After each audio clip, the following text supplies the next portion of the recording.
Good morning friends, मैं doctor Vijay Singh आज पुनः आप सबको एक नए वीडियो के साथ स्पीच के साथ उपस्थित हो रहा हूँ। फ्रेंड्स, आज जो मेरा टॉपिक होगा वो इकोनॉमिक्स का टॉपिक्स है। टॉपिक्स का नाम है डिमांड एनालिसिस, मांग विश्लेषण। मांग इकोनॉमिक्स से रिलेटेड है। लगातार ये कोई भी एग्ज़ाम हो, वनडे एग्ज़ाम जिसमें इकोनॉमिक्स के 10 क्वेश्चन जरूर आते हैं और वहाँ मांग एनालिसिस, मांग के नियम से संबंधित, मांग से रिलेटेड अवश्य क्वेश्चन पुटअप किया जाता है। आज मैं उसी पर चर्चा करूँगा। तो सबसे पहले जान लीजिए कि डिमांड थ्योरी, मांग का नियम क्या है। मांग का नियम, अर्थशास्त्र में मांग शब्द को विभिन्न अर्थशास्त्रियों ने अपने अपने रूपों में, अपने अपने तौर तरीक़ों से परिभाषित करने का श्रेय लिया है, उनका श्रेय जाता है। मांग की परिभाषा, उसका अध्ययन की सुविधा की दृष्टि से मांग को विशेष रूप से 3 भागों में बांटा जा सकता है या बांट करके एनालिसिस किया जा सकता है। तो जो पहले आपने देख रहा है डिमांड, यह डिमांड ये 3 प्रकार की है। पहला है मांग की एक प्रभावपूर्ण इच्छा, यानी मांग एक प्रभावपूर्ण इच्छा है, इफेक्टिव डिजायर है कि संदर्भ में पर हो गया। ये प्रथम वर्ग में बोला। जो सेकंड वर्ग में लोग थे वो मांग माल्थस के संदर्भ में ये बताया गया है, या मूल के संदर्भ में।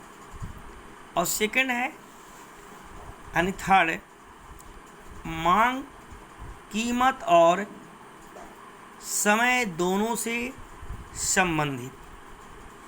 ये 3 प्रकार की मांग का वर्गीकरण करके इसे स्पष्ट करने का भरसक प्रयास किया है अलग अलग अर्थशास्त्री। अब आता है प्रथम प्रकार के जो अर्थशास्त्री थे प्रथम वर्ग में।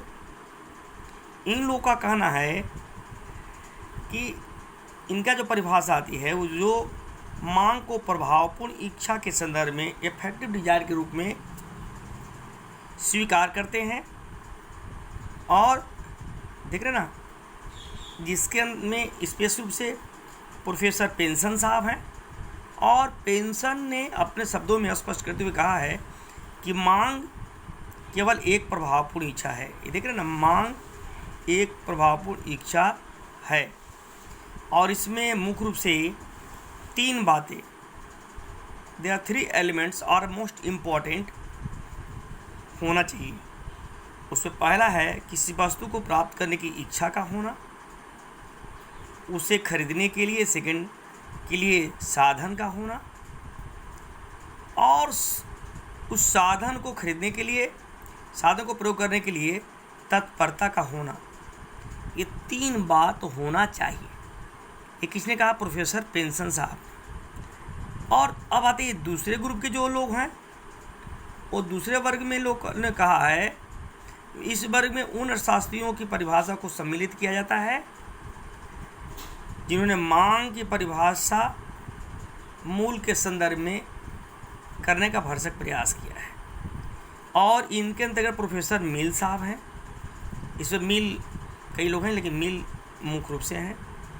मिल ने अपनी परिभाषा को स्पष्ट करते हुए कहा है कि मांग का अभिप्राय किसी वस्तु की उस मात्रा से है जो एक निश्चित मूल्य पर खरीदी जाती है।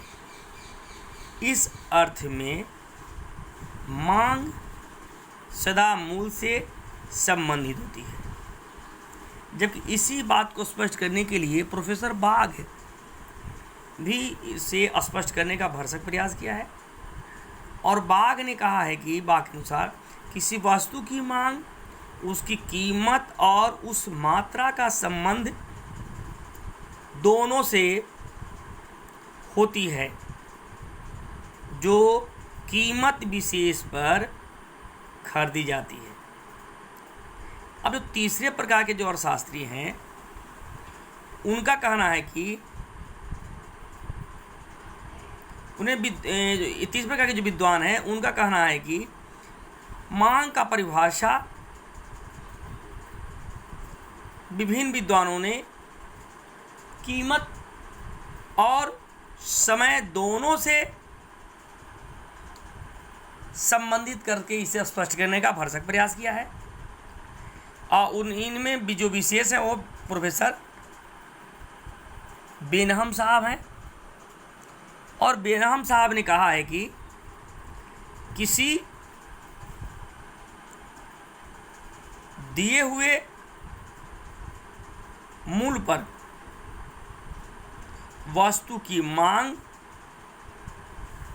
उस परिभाषा को कहते हैं जो उस मूल्य पर एक निश्चित समय और या समय पर क्रय की जाती है। दिस परिभाषा अकॉर्डिंग प्रोफेसर बेनहम। जबकि प्रोफेसर मेयर साहब का कहना है कि किसी वस्तु की मांग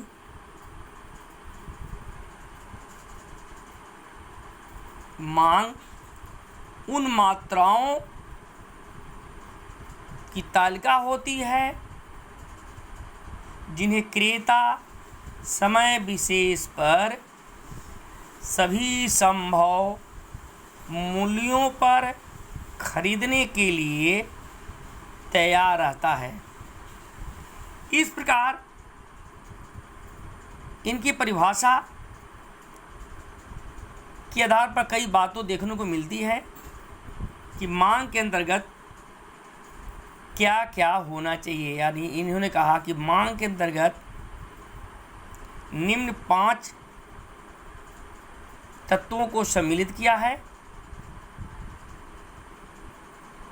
जैसे किसी वस्तु को प्राप्त करने की इच्छा का होना, उसे क्रय करने के लिए साधन का होना, साधनों को व्यय करने के लिए तत्परता का होना, वस्तु को यानी वस्तु की इच्छा का कीमत विशेष से संबंधित होना, मांग का संबंध किसी विशेष समय का होना।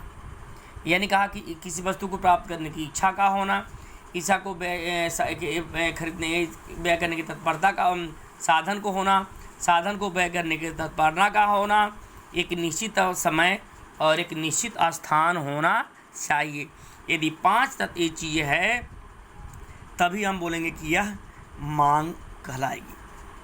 अतः निष्कर्ष के रूप में ये कहा जा सकता है कि मांग से आशय एक वस्तु या सेवा की वह मात्रा है जिसे उपभोक्ता एक बाजार में दिए हुए मूल्य पर या दिए गए मूल्य पर या दिए हुए मूल्य में या समय में एवं दी हुई कीमत पर खरीदना चाहता है, खरीदता है। नाउ अब आता है डिमांड फंक्शन, मांग फलन। मांग फलन विशेष रूप से मांग और कीमत का फलनात्मक संबंध होता है। मांग फलन से आशय इस तथ्य का अन्वेषण करना होता है कि कौन कौन से तत्व हैं जो मांग को निर्धारित करता हुए the elements are determine the demand.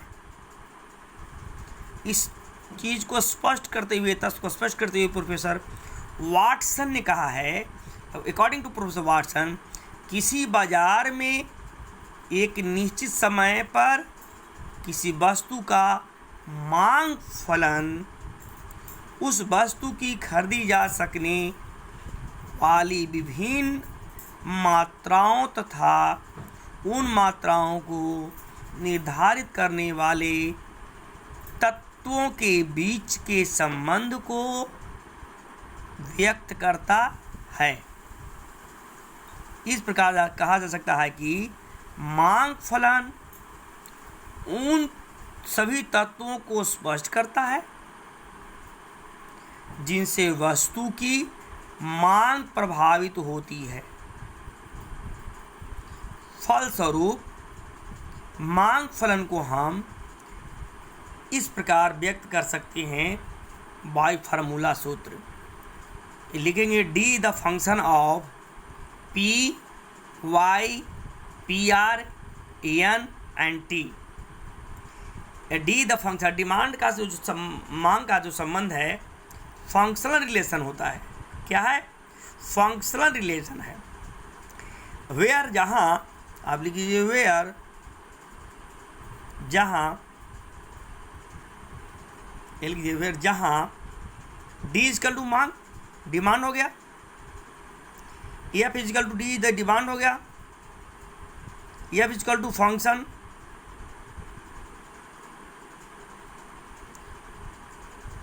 P for price,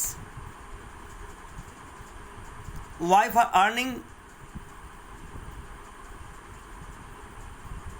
उपभोक्ता की आय, earning for consumer, PR price of related goods, संबंधित वस्तु कीमत,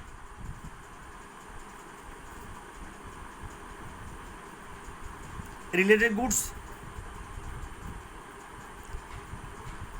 एन मतलब जनसंख्या यानी नेशंस, और T for taste, T for taste मतलब उपभोक्ता की रुचि। ये आपका है, ये आपका हो गया मांग का फलनात्मक संबंध। कहता है कि जैसा ये होगा वैसा डी होगा। पी मतलब price, higher the price and lower the demand, and lower the price higher the demand. दूसरी बात अर्निंग, उपभोक्ता आय कैसा है, अगर उपभोक्ता की आय अच्छी है तो अच्छे वस्तु की मांग करेगा, जैसा इनकम होगा वैसी वस्तु की मांग होगा। P R price of related goods, संबंधित वस्तु की कीमत, संबंधित वस्तु की कीमत, जैसे हम अगर बाई चांस ले लेते हैं, दो चीज़ें ले लें उससे रिलेटेड, सपोज कर लीजिए कि हम डालडा और देसी घी की बात हो रही है, लगातार डालडा और देसी घी, जो देसी घी ओरिजिनल चीज़ है सुपीरियर गुड्स हो गया और डालडा हो गया इन्फीरियर गुड्स। अब लगातार डालडा की कीमत बढ़ती चली जा रही है। मान लें सपोज करिए कि 100 रुपये किलो डालडा है और 300 रुपये के घी है। अब सपोज कर लें आपकी अगर डालडा घी 150 से हो गया 150, 200 हो गया, 250 हो गया।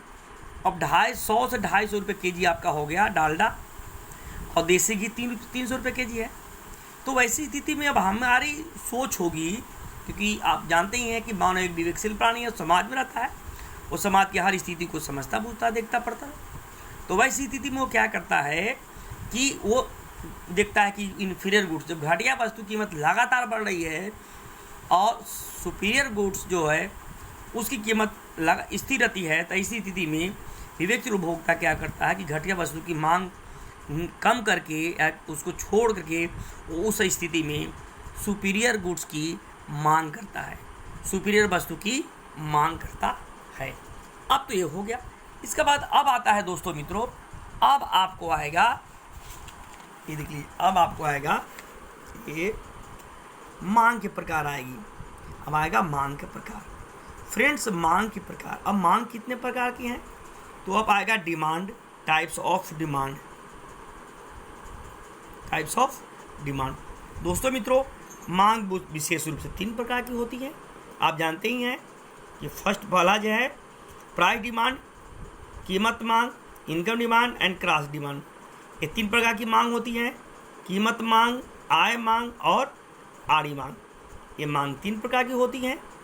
अब हम तीनों प्रकार की मांग को बारी बारी से स्पष्ट करने का भरसक प्रयास करेंगे।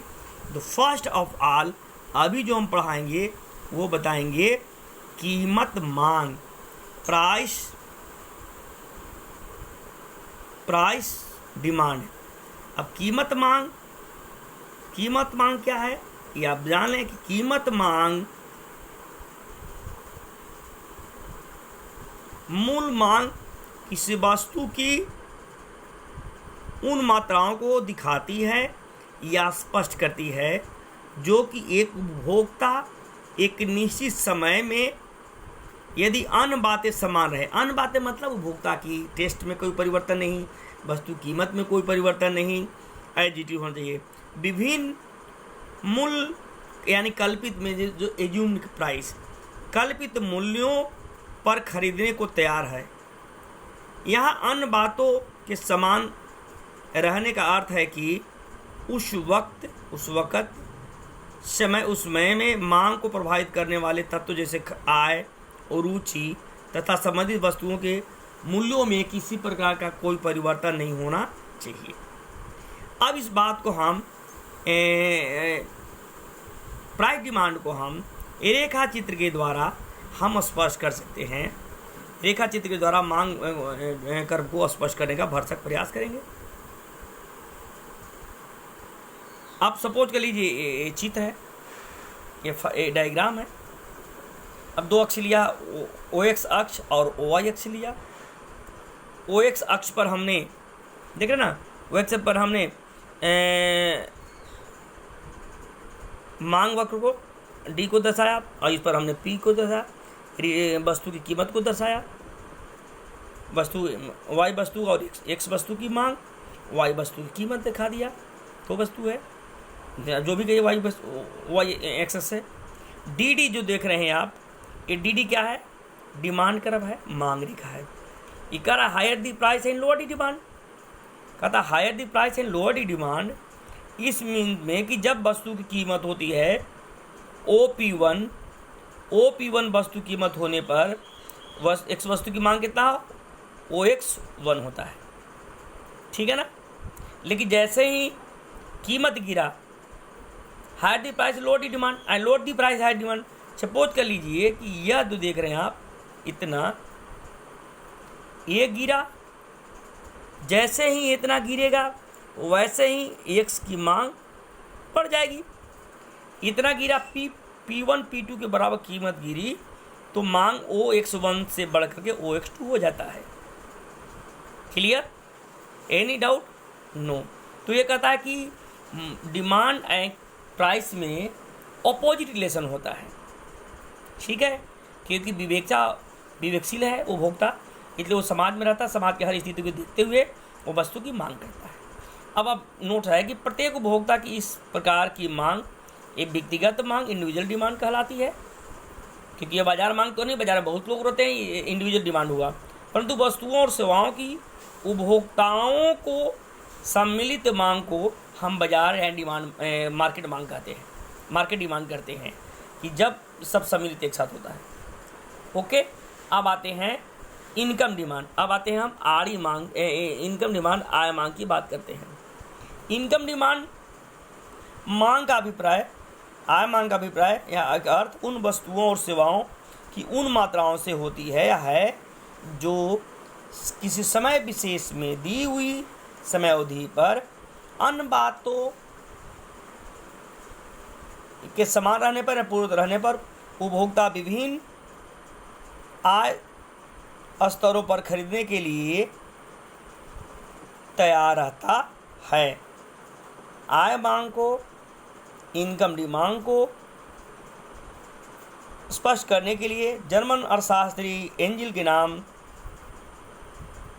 विशेष रूप से स्पष्ट किया जाता है।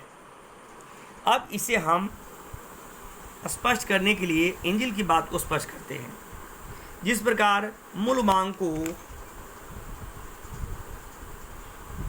तथा मात्राओं के संबंध को बताता है, उसी प्रकार आय मांग आयों तथा मांगी गई वस्तुओं या सेवाओं की मात्राओं के संबंध को स्पष्ट करती है। अर्थात आय मांग विभिन्न आय स्तरों पर तथा वस्तु की क्रय की जाने वाली मात्राओं को पारस्परिक संबंध के साथ स्पष्ट करता है। यानी कि जैसे जैसे एक उपभोक्ता की आय इंक्रीज करती है, वैसे वैसे उसकी मांग बढ़ती जाती है। सपोज कर लीजिए मैंने 2x लिया, OX अक्ष पर मांगी गई मात्रा, इसको D को मैंने यहाँ पर D स्पष्ट किया, और ये है यहाँ इनकम है, आय इनकम, ठीक है ना। अब हम इसको स्पष्ट किया, DD जो देख रहे हैं आप, ये जो DD देख रहे हैं, DD डिमांड कर्व है। ये देख रहा है कि जैसे जैसे उपभोक्ता की आय बढ़ती है आय मांग ये कि जब आय बढ़ती है तो उस वस्तु की मांग बढ़ जाती है। तो सपोज मान लीजिए OY1 आय पर वस्तु की मांग OX1 हो रहा है। अब जैसे ही आय बढ़ करके इंक्रीजिंग द इनकम,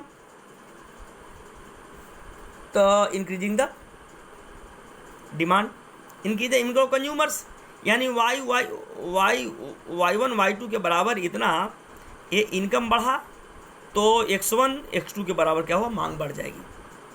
यानी कि आय और मांग में सीधा संबंध होता है, प्रोपोर्शनल है। उत्तम या समान वस्तुओं का मांग वक्र यह स्पष्ट है।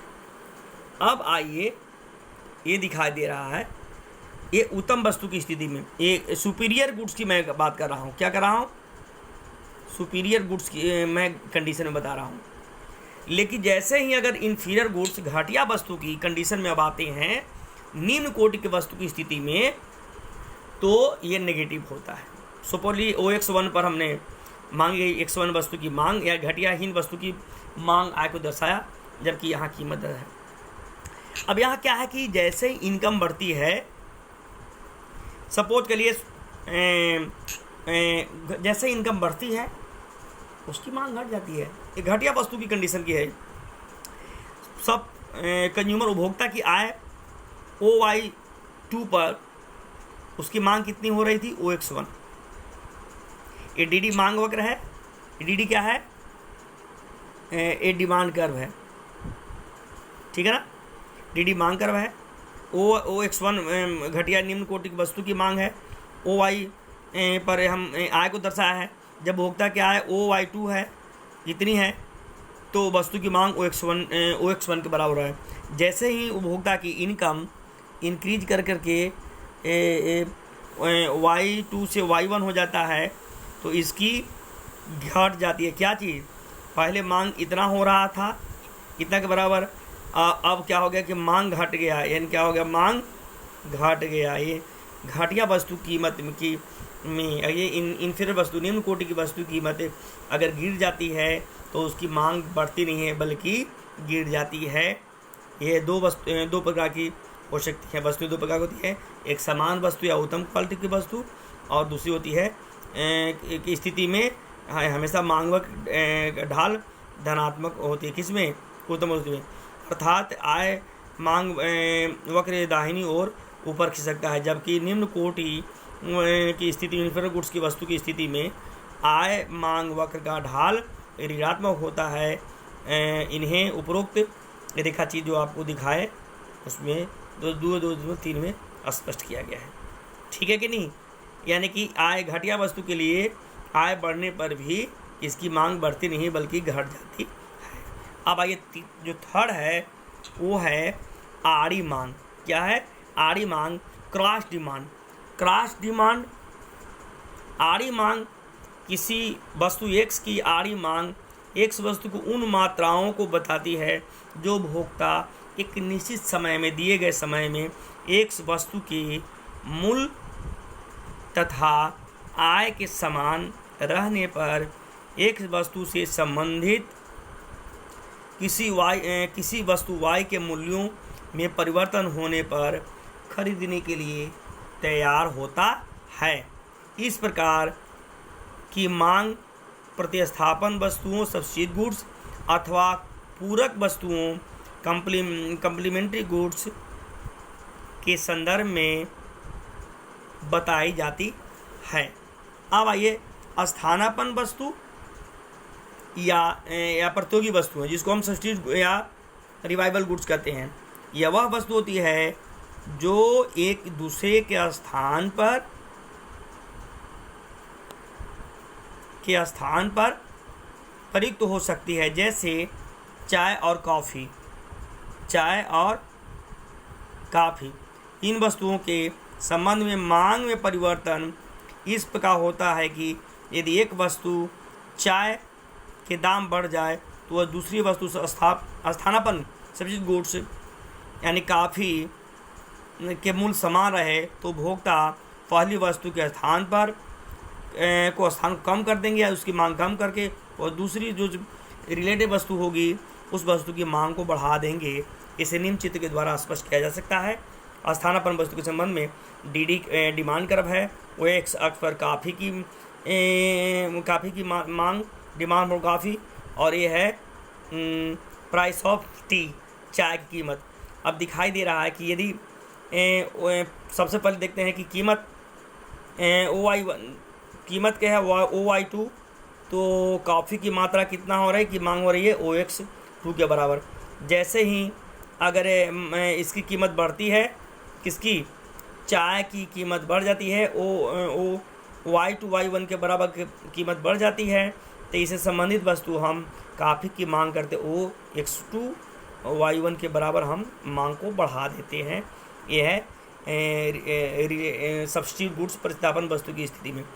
डी स्थानापन्न वस्तु की आड़ी मांग रेखा यह प्रदर्शित करती है या स्पष्ट करता है कि चाय का मूल OI2 से बढ़कर OI1 हो जाने पर इसकी स्थानापन्न वस्तु OX2 से बढ़कर OX1 हो जाती है। अतः स्पष्ट के सामने वस्तु का मूल तथा मांगी गई मात्रा में सीधा डायरेक्ट रिलेशन होता है, समानुपाती संबंध होता है, क्योंकि एक वस्तु के मूल्य में वृद्धि या दूसरी वस्तु की कमी दूसरी वस्तु की मांग में वृद्धि या कमी कर सकता है।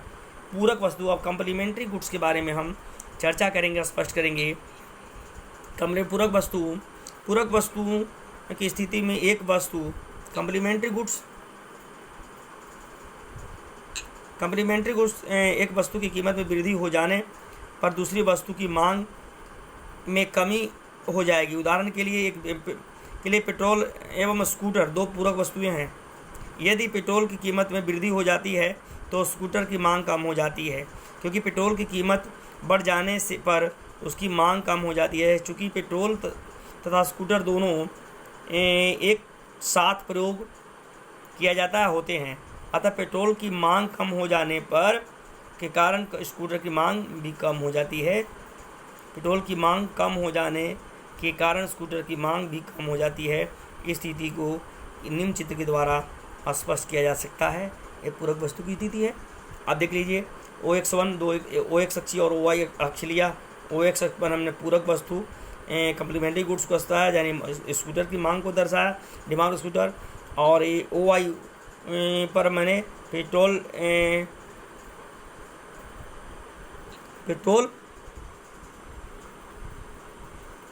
रोटी का मूल, कुछ भी आप लिख सकते हैं, है कि नहीं। अब डी डिमांड कर दिखा दिया है। अब दिखा रहा है कि संबंधित वस्तु जब पेट्रोल की कीमत OP2 है तो स्कूटर की मांग OM1 है। जैसे ही increasing the price of petrol, देखना है P2 P1 को बढ़ जाता है। The decreasing the demand of scooter, इसकी घट गई इतनी।